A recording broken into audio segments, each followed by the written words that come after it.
Tantor Audio, a division of Recorded Books, presents The Darkness by Jason Pinter. Narrated by Verner. Chapter 1. Paulina Cole left the office at 4:59 p.m.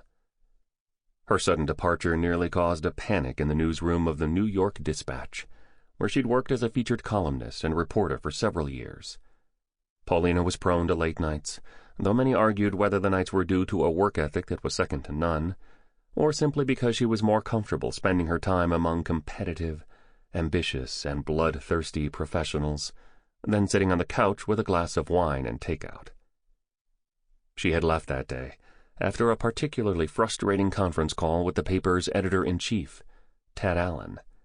Paulina had spent the better part of 2 years becoming the city's most notorious scribe, in no small part due to her ambivalence concerning personal attacks, heated vendettas, and a complete refusal to allow anyone to get the best of her.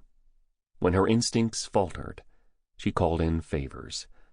When she got scooped, she would trump the scoop by digging deeper, and she held grudges like ordinary folks held on to prized heirlooms. Which is why, after reading a copy of that morning's New York Gazette, the paper Paulina used to work for and now wished buried under a paper landfill, she demanded to speak with Ted. She knew the man had a 2:00 tea time, but she'd seen him golf before, and cell phone interruption might even improve his 37 handicap. That day's Gazette featured a story about the murder of a young man named Stephen Gaines. Gaines' head had met the wrong end of a bullet recently, and in a twist of fate that Paulina could only have wished for on the most glorious of days, the prime suspect was none other than Gaines' father, James Parker. James Parker also happened to be the father of Henry Parker, the Gazette's rising young star reporter, whom Paulina had as much fondness for as her monthly cycle. Paulina had cut her teeth at the Gazette and had briefly worked side by side with Henry Parker. But after seeing what the Gazette had become, an old tired rag, refusing to get with the program that hard news was essentially dead, she'd made it her business to put the paper out of its misery. Nobody cared to read about the government or the economy. They only cared about what they saw right in front of them, day in and day out. It was all visceral. You bought the celebrity magazine so you could make fun of the star cellulite with your friends. You shook your head at the news program that exposed the foreman whose building was overrun with rats because he refused to pony up for an exterminator. You scorned the politician's wife who stood at the press conference by her cheating louse of a husband. Paulina gave those with no life something to live for. The New York Gazette was dead. It just didn't know it yet. So when Ted Allen suggested that Paulina write an article about vampires, she was taken aback, to say the least. "Vampires are huge," Allen had said. "There are those books that have sold like a gajillion copies. Now there are movies, television shows, soundtrack albums. Hell, newspapers are the only medium that isn't getting a piece of it. Teenage girls love them, and teenage boys want to get into the pants of teenage girls. And this all scares the living hell, no pun intended, out of their parents. So you write a piece on vampires, I bet it's one of our best-selling issues of the year." "What the hell do I write about a fictional creature?" Paulina said, laughing at herself for even asking the question. "Oh, I don't know," Allen had said, clueless as ever. "Didn't I hear about some boys and girls who go around biting people on the neck because they think they can be vampires? Go interview them. Even better, go undercover and pretend to be one of them. You know, pretend you like to bite people's necks and see what they tell you." "Ted, I'm almost 40, Paulina said. "I don't think undercover will work." "Are you kidding?" Ted said. "What's that term? MILF? The teenage boys will love you." That's when Paulina left. Rain beat down upon the streets steadily, with the precision of soft drum beats. The drops splashed upward as they struck the pavement, and Paulina felt the water soaking her ankles as she exited into the gloom. A bottle of Finca Vieja Tempranillo was waiting at home. It was a good red wine, with a slight plum taste, and she could picture slipping into a warm bath with a glass in one hand and a romance novel in the other. The rest of the bottle sitting on the ledge just within reach, ready to be tilted until the last drops were consumed. Ordinarily, she was not that kind of girl, but Paulina needed a night away from it all. Paulina opened up an umbrella and stepped into the sea of New Yorkers, entering the crowded bloodstream known as the commute home. The streets were chock full of open umbrellas, and she tried to wedge her way into the crowd without having her eye poked out by a random spoke. As she took her first step from under the dispatch's canopy, Paulina heard a man's voice yell, "Miss Cole! Miss Cole!" She saw a man wearing a dapper suit and dark overcoat approaching her. He was tall, 6'1" or 6'2", with hair so blonde it was nearly white, peeking out from underneath a billed cap. He looked to be in good shape, late 30s or early 40s, and for a brief moment Paulina felt her heart rate speed up. The car service company had really stepped up their recruiting. "Miss Cole," the man said, stopping in front of her. "My name is Chester. I'm from New York Taxi and Limo Service. Ted Allen called to request a ride home for you." "Is that so?" Paulina said, barely hiding her smile. She knew months ago that she had Ted by the balls. Keeping her happy and pumping out pieces was worth hundreds of thousands of dollars a year to the dispatch, and the publicity she received raised the paper's profile more than their crackerjack investigative team ever could. That Ted would extend an olive branch so quickly surprised her at first, but if she ran the company, she'd want to make sure her star reporter got home safe, sound, and dry. "Please," Chester said, "come with me." He opened up a much larger umbrella and held it out. Paulina smiled at him, a big, bright, toothy smile, and stepped under the umbrella. He led her to a Lincoln town car which sat double-parked at the curb. Holding the umbrella to shield her from the rain, the driver opened the door. Paulina thanked him, picked up the hem of her skirt, and climbed into the back seat of the car. The driver shut the door, and Paulina watched as he walked around to the front. 2 sealed bottles of water were set in a pair of cup holders, and crisp new editions of that morning's newspapers were folded in the pocket in front of her. The rain pattered against the windows as Paulina unscrewed one of the bottles and took a long, deep sip. The driver flicked on his blinker and pulled into traffic. He headed uptown. The only sound Paulina could hear was the rubber squeaking of the windshield wipers. The only smell, that of the car's leather. "Good day, miss?" the driver asked. "Better than some, worse than others," she replied. Traffic was bumper to bumper, and the car inched along. Paulina began to grow restless. As much as she hated taking the subway, she probably would have been home by now. "You think there might be a faster route?"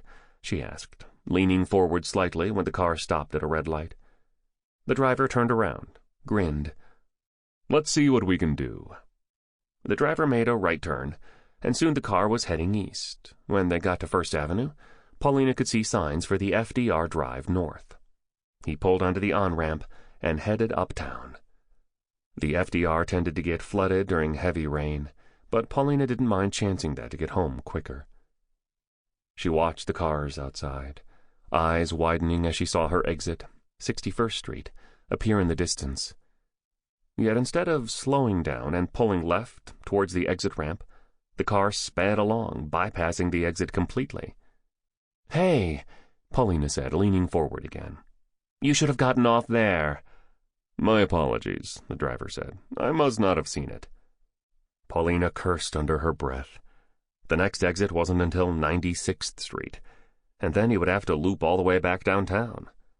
Just like Ted Allen to hire a car service for her and get the one driver who didn't know north from south. Traffic moved along steadily, and Paulina sighed as they approached the 96th Street exit. "Exit's coming up," she said, making sure to remind him. "Got it. Thanks, Miss Cole."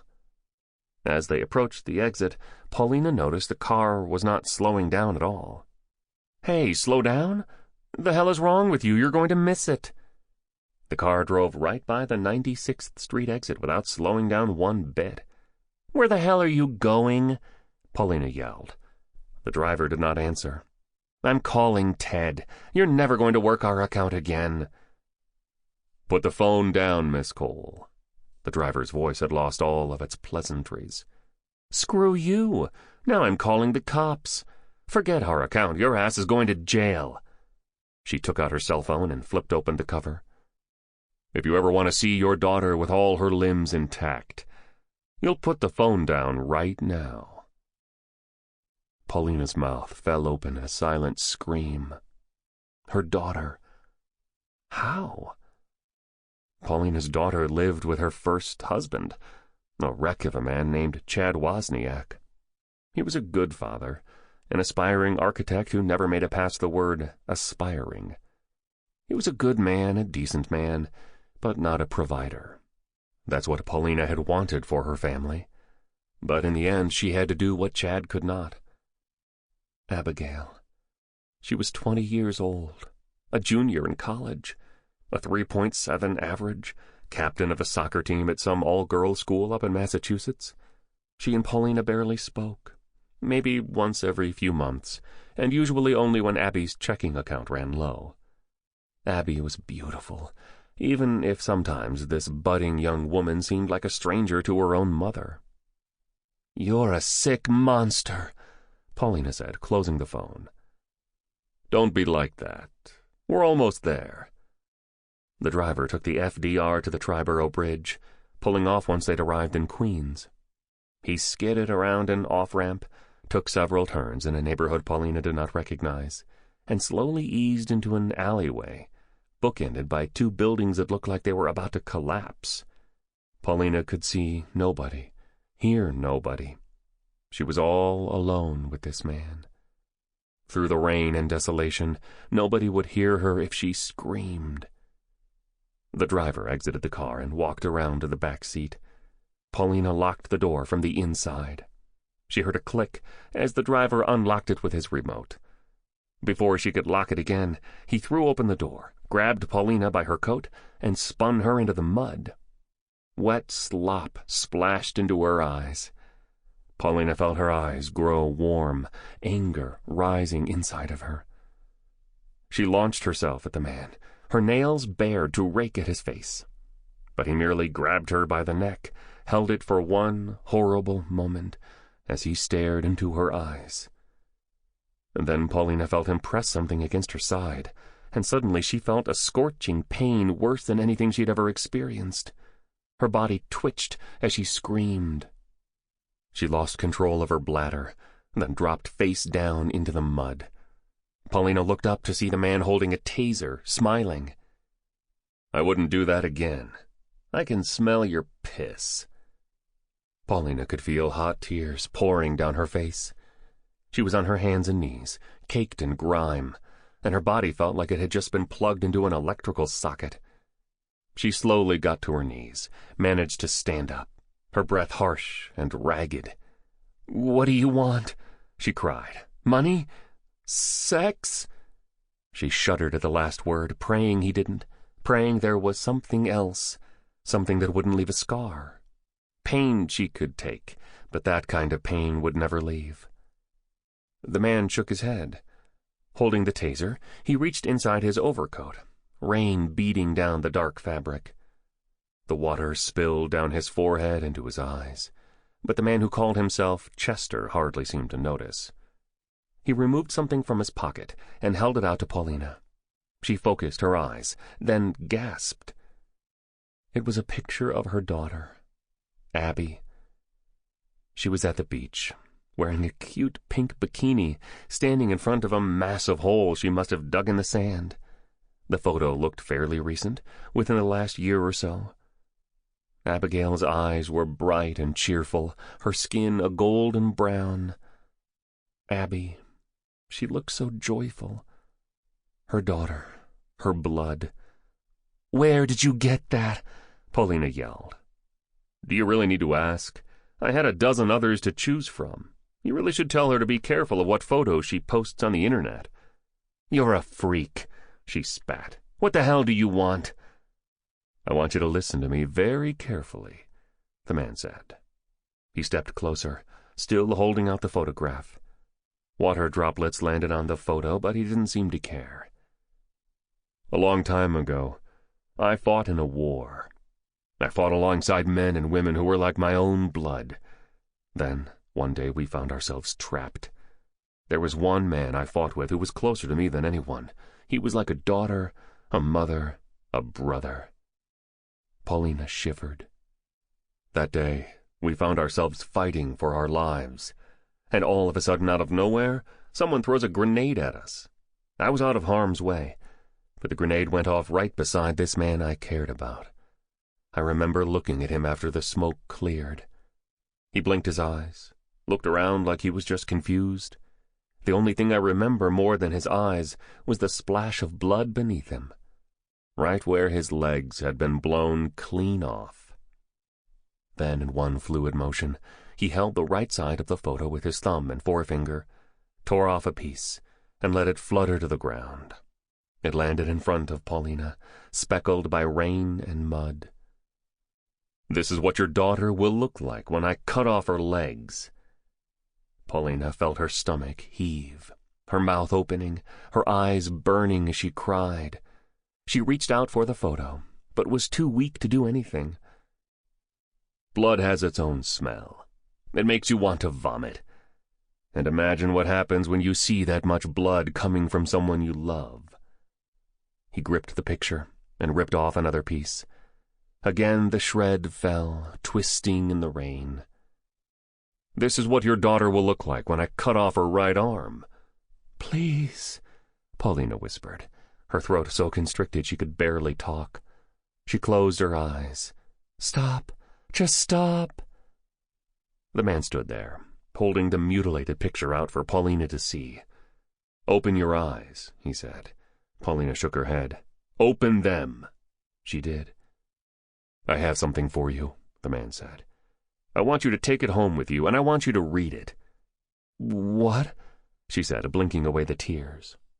"When you've read it, I want you to write an article for your newspaper based on the information contained within. Your article will run this Thursday. If it does not, for any reason whatsoever—" The man took the photo and ripped off a piece. Then he dropped the tattered photo into the mud. "I will cut off your daughter's head and send it to you in a box." He walked over to Paulina, and before she could react, he grabbed her by the hair and thrust the taser into her side. Again Paulina shrieked, and again she fell into the mud, panting. "If you don't do what I say, before I rip your daughter apart, I will burn her in places only her mother knows about." The man took an envelope from inside his jacket. It was sealed in plastic. He gave it to Paulina. "This is the last you'll hear from me if you do what I say. If you tell anyone, I'll tear Abigail apart limb by limb. If you go to the police, I will know you did, and I will burn her body after I kill her. I will know. I'll burn it so thoroughly they won't be able to identify a single piece of her flesh, and the last time you will ever see your daughter whole is in photographs. I will save her severed limbs and leave them on your doorstep." The man paused, watched the blood drain from Paulina's face. "If you live up to your end, your daughter will be able to live the rest of her life like a normal girl. She will be blissfully ignorant of what happened tonight." Chester did not find this funny. "Otherwise, she will know a pain of which you've only felt a fraction of tonight." "Please," Paulina mewled. Chester looked at the photograph of Abigail on the beach, her smile wide like a small child.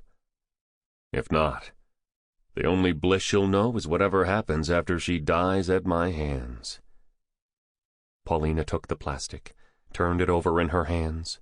Then she looked at him, confused. "In there is everything you need to know, and make sure you don't lose the piece at the bottom." Paulina looked at the bottom of the clear folder and saw what appeared to be a small black rock, no bigger than a pebble. Paulina sat there, crying, sniveling and drenched. Chester stared down at her, rain dripping off the tip of his nose. "For your sake, I hope your daughter doesn't have to die. Terrible thing to lose one's family. but that's up to you." By the time she looked up, the driver was back in his car. Something about those words felt personal, as though Chester had experienced loss himself. Then the engine revved, and he was gone. Paulina sat in the rain, mud staining her dress brown. She watched him go, waiting to make sure he was gone. Her body was racked with pain, and she could barely stand. Her hands felt like they'd held a battery from both ends, and when she dialed the car service, it took 3 tries to get the number right. When he asked where she was, Paulina had to walk 10 minutes just to find a street sign. "What the heck are you doing way out there?" the man asked. "Just get here fast," she said before hanging up. It was half an hour before the car service arrived. Paulina huddled under a nearby tarp to stay dry. The driver, a short, thick man with a bushy mustache, got out. He looked her over, his lip curled up. He was as confused as she was. "Miss," he said, "are you okay? Do you need me to take you to the hospital?" "Just take me home," she said, "and help me up." The driver bent down, put his arm around Paulina, and helped the shuddering reporter into the back seat of his car. As he drove away, the man said, "Don't worry, miss. I'm taking you home. Everything's okay." Paulina looked up at him, slimy mascara stinging her eyes, and she thought, "No, it's not." Chapter 2. Monday. New York City exists in a perpetual headwind. If you live here or work here, you can either lean into the wind and brace yourself, moving forward a step at a time, keeping pace with the other people who are doing the same. Or you can lose your balance and be blown away like a crumpled newspaper. Some people lean into the wind and try to walk faster. They press ahead, moving at greater speeds than the rest of us. But with greater reward comes greater risk, and the harder you lean, the harder you might fall. My brother fell. My idol and mentor, Jack O'Donnell, fell. I was still leaning into the wind, sometimes hard enough to lose my balance. I'd lived and worked in this gusty city for several years now, and thought I was used to it. But time and time again, the city showed me just how strong its winds could be. I got to the office at 8 o'clock sharp, half an hour before I was supposed to be there, and even 15 minutes before I'd said I'd be there. To put it mildly, this was the most excited I'd been about the job in a long time. The last few weeks had been a maelstrom of violence and secrets. I'd recently learned that my father had had an affair 30 years ago, and that affair resulted in the birth of a boy named Stephen Gaines, my brother. I didn't learn about Stephen until just a few weeks ago, when he showed up out of nowhere at the offices of the New York Gazette, where I worked as a reporter. Gaines was stoned and scared out of his mind that night, and for that reason I didn't give him a chance to tell his story. I didn't see the man up close until a few hours later, after I learned he'd been shot to death in his own apartment. Not what you'd call the most enjoyable family reunion. I'd pieced the truth together in a large part spurred on by a book written by Jack O'Donnell called Through the Darkness. In that book, he discussed the murder of a lowly drug dealer named Butch Willingham, who was possibly murdered by an elusive drug kingpin nicknamed the Fury. Yet the truth wasn't whole. If the Fury did exist, then something big was on the horizon. Butch Willingham's murder was one of a spate of drug-related murders, and if history did repeat itself, that meant Stephen's murder was merely the beginning. Coming to grips with the life and death of the brother I'd never known was difficult, if not impossible. It was something I was still struggling with. Eventually, we tracked down the man who killed him, a low-level drug dealer who seemed to want Gaines dead to open up the door for his own upward mobility in the New York drug trade. But something about it still didn't sit right. It was too neat, too clean. Too many questions still lingered, an open wound that wouldn't close. And leave it to Jack O'Donnell to throw a crowbar into the wound. I was wearing a suit, the same one I'd worn on my very first day in the office several years ago. I remembered the day clearly. Meeting Wallace Langston, the paper's editor-in-chief, being led to my desk where I'd write the stories I was born to write. Seeing the man, Jack O'Donnell, in person for the first time. The man was a legend of the New York newsroom, as synonymous with this city as any one of its towering monuments. But every monument has cracks, ignored by those who prefer their gods as unfailing, monuments pristine in their foundations, and men pure in their humanity. Yet while Jack raised the bar for journalism, his cracks had begun to show themselves not just to me, but to millions of people. We all knew that Jack drank. But when you told people Jack drank, you raised your eyebrows and enunciated the word drank, like it was hepatitis. Jack O'Donnell drank. 3 martini lunches might have fallen out of fashion, but Jack was trying to keep the tradition going almost single-handedly. And who else would expose the cracks in the foundation but someone who resided as low to the ground as possible? Paulina Cole used to work with Jack at the Gazette. A few months ago, she penned a hatchet job to end all hatchet jobs, exposing Jack's drinking problem on the front page in our rival paper, the New York Dispatch.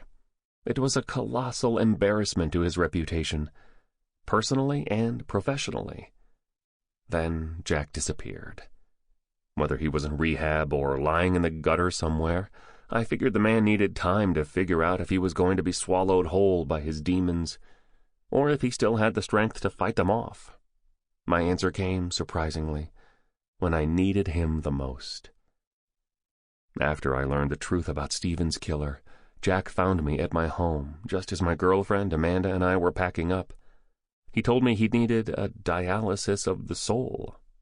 He looked good, healthy, and raring to go to answer the questions that Stephen's murder just touched upon. Anyway, that's what I was doing here early in the morning. I wanted to get here before him. Though we'd worked in the same offices for several years, I'd never had the chance to work side by side with Jack. I was eager to prove what I'd learned, eager to prove that there was someone waiting in the wings to carry on the traditions he'd started. And what better way to show I was ready than by beating the man to his desk on his first day back in the office?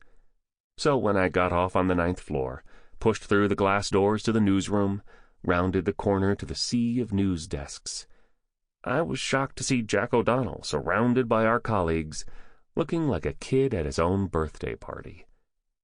He was sitting on his desk, feet on his desk chair, speaking loudly and buoyantly, while the other reporters and editors laughed and slapped him on the back. I hadn't seen Jack with this much energy since, well, ever. And any frustration I felt in getting here late disappeared when I saw the smile on the old man's face. It was like a returning war hero being embraced by his countrymen.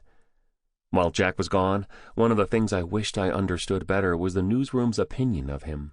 While I always held his professional career in the highest regard, there were no doubt others who looked at his departure as something of an embarrassment. Any time a paper's reporter ends up in the headlines instead of below them, it was considered an affront to the integrity of the establishment. The New York Times went through it with Jason Blair, and the Gazette had gone through it twice in the last several years. The exposure of Jack's alcoholism by Paulina Cole at the Dispatch, and when I was accused of committing murder. And while the truth about my situation eventually came to light, the harsh reality was that every word in Paulina's story was true. Granted, she handled it with the class and dignity of a $5 hooker, but her words touched a nerve because they cut deep. The stain on my reputation had begun to disappear over time. I didn't know if Jack's ever would. "Henry!" Jack's voice boomed over the newsroom. He was waving me over, the reporters around his desk looking in my direction expectantly. I smiled, big and wide, and walked over. "Jack," I said, "how's the first day back?" "Coffee still sucks, elevator's still slow, And the receptionist still doesn't know my name. Just another day at the office, and I'm... Sample complete. Ready to continue?